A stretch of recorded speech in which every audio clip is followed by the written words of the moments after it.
Hello. Uh, Today it is Birth of Bangladesh by Nurul Kabir.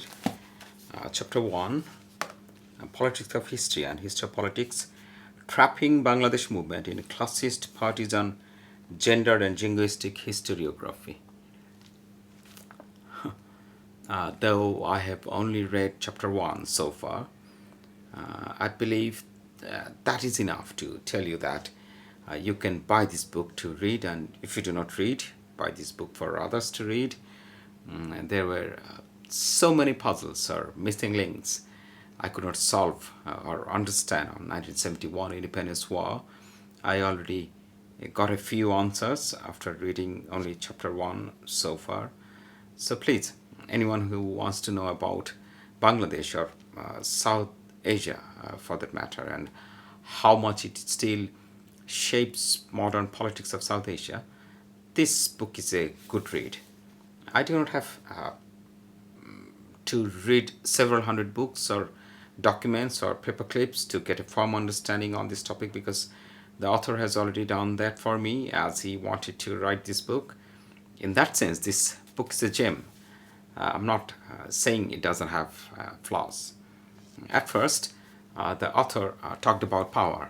Through quotes, he showed that history is a tool to obtain and retain power. Therefore, power elites of Bangladesh influenced and controlled writing the history. Some backstory or ancient history we needed to know. Bangladesh was a part of India until 1947. Its influence is still uh, present in political and religious and social life. Today, it shares border with India, and many do not mention that India was divided in many countries, ruled by many kings for hundreds of years before British era. Some English historians called Aryan civilization of India golden age, though the caste system made the lower caste to serve the upper caste. Some other historians called Muslims as intruders, but to them, Aryans were not foreigners from Central Asia. Here also, controlling the history for the British rule. Another group of historians divided Indian history into Hindu era, Muslim era, and British era. But British era was supposed to be Christian era, right? Us and them, double standard, creating narrative of history, controlling history. To them, Indians were extremely uncivilized, and British colonization was an opportunity for Indians to get civilized. Then the notion that ancient India at its best was eventually destroyed by medieval Muslim rulers contributed to Hindu Muslim enmity that uh, resulted in divided India. By studying past of Bangladesh, we will understand why ruling classes monopolize its history, especially the Liberation War. Bangladeshis fought for decades against British colonialism, then against Pakistani neo-colonialism, which is to colonize economically and culturally.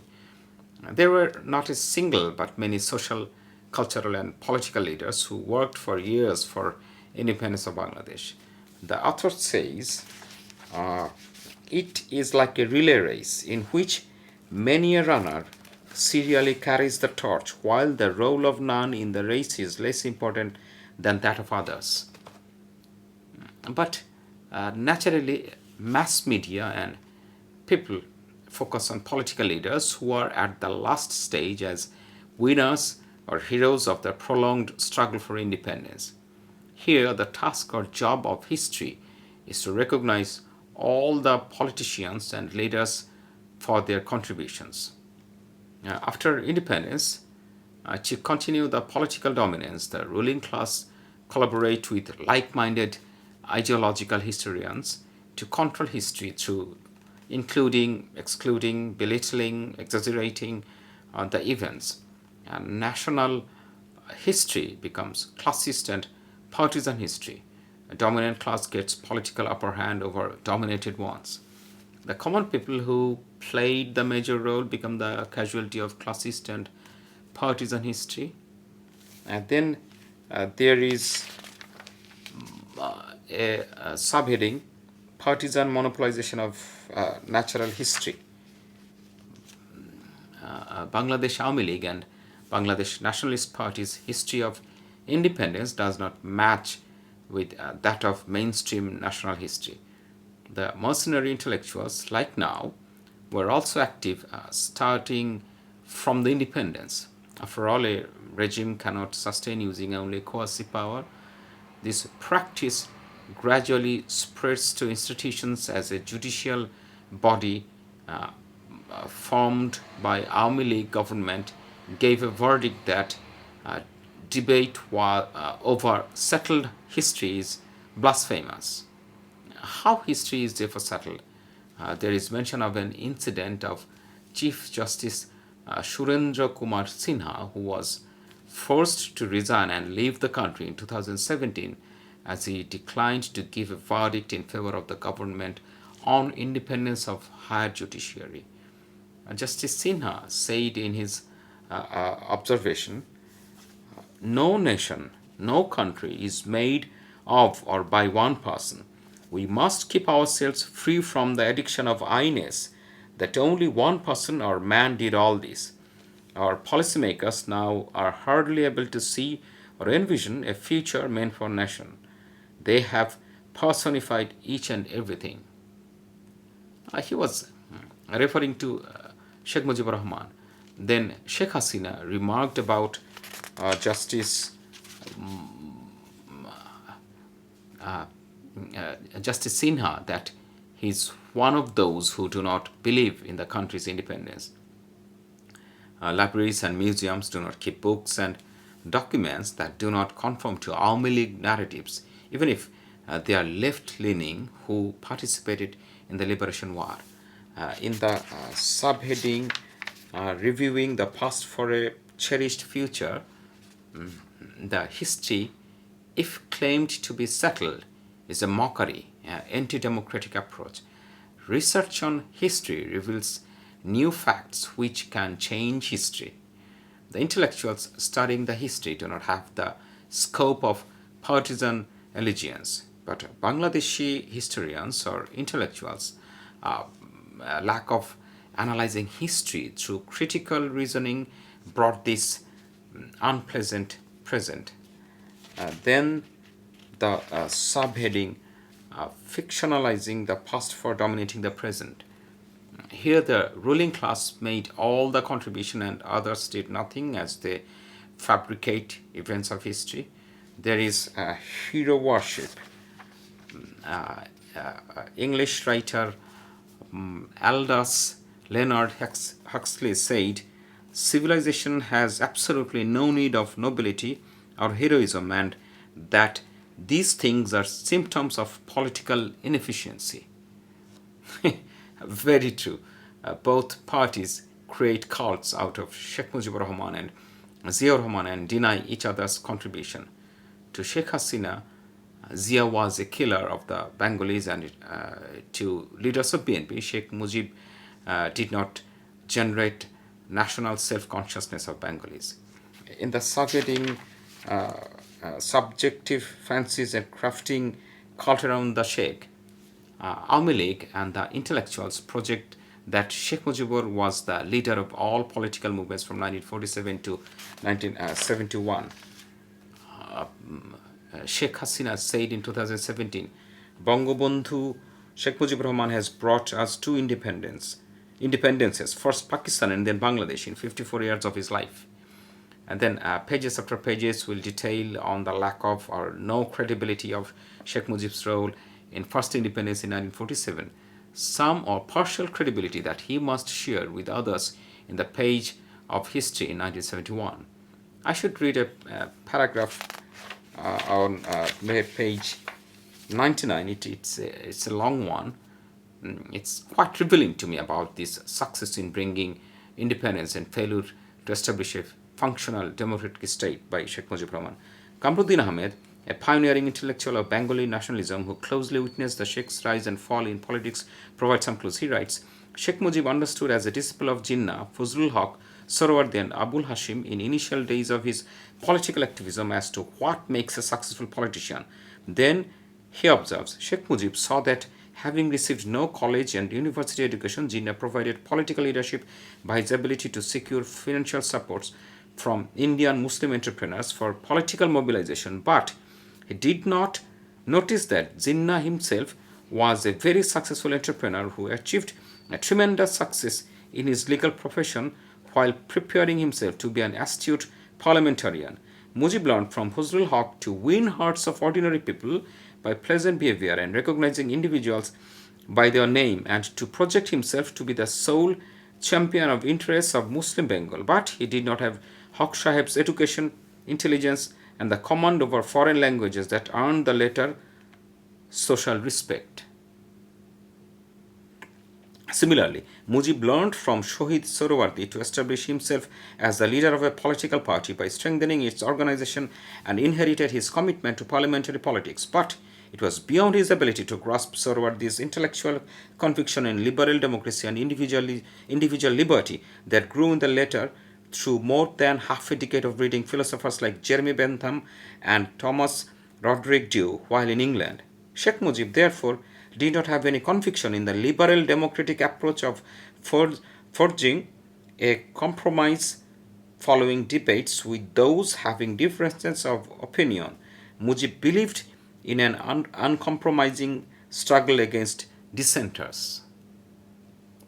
Well, uh, uh, Army League and its intelligentsias glorifies the pre-independence era of Sheikh Mujib, but want to hide the dictatorship, one-party rule, famine of post-independence Mujib era, which is never possible in the long term. M.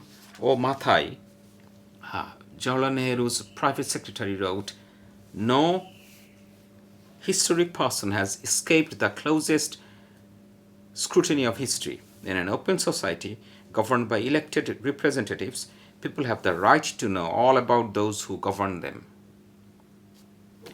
And then Bangladesh Nationalist Party builds a cult around Ziaur Rahman, preaching hero worship. Zia is made into a unique military hero and a great statesman. The author gave a description of how he held all three positions of president, chief marshal, law administrator, and chief of army staff, and became an all-powerful dictator. One thing was very intriguing. At the tail end of war of 1971, Zia told Qazi Zafar Ahmed, "Liberation war would be over soon with India's direct military intervention, for Delhi does not want a prolonged guerrilla warfare, fearing that in case of a prolonged war, the leadership might slip from the grip of the Awami League into the hands of the left. But independence to be coming out of an India-Pakistan war would not be a real one, for the League would run the country under Indian dictates, which would call for a second phase of the liberation war, the real war of independence." Well, as I'm reading this in 2024, it's giving me the chills. He said those 52 years ago. And then left political parties who contributed for independence for decades till 71 was excluded by both the main political parties to control, practice, and retain their power. There is a great leader who fought for decades for independence, Maulana Abdul Hamid Khan Bhashani. The ruling classes stole history, and maybe this is the biggest theft.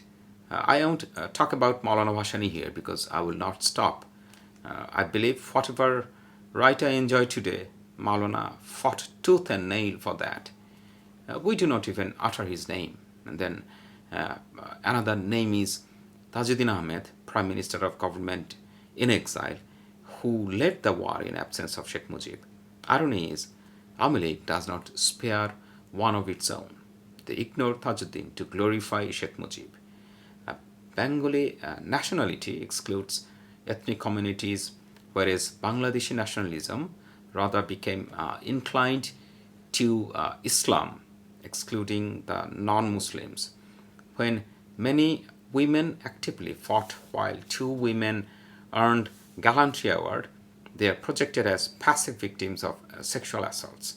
and human casualties numbers are changed by all Bengalis, Pakistanis, Biharis, Indians, depending on which number of casualty is beneficial or project a good image for them. Still, there is debate on this very sensitive issue. One more thing the author discussed. Many West Pakistanis were not informed what was happening in East Pakistan, and those he knew did not support it. Yeah, he has military and Bhutto's People's Party committed the crime, but Bangladeshi authors' narratives was that entire people of Pakistan supported the genocide. That is absolutely not true. And we should not forget that usually common folks everywhere in the world are the same. They hate killings. They want peace. Take care. Goodbye.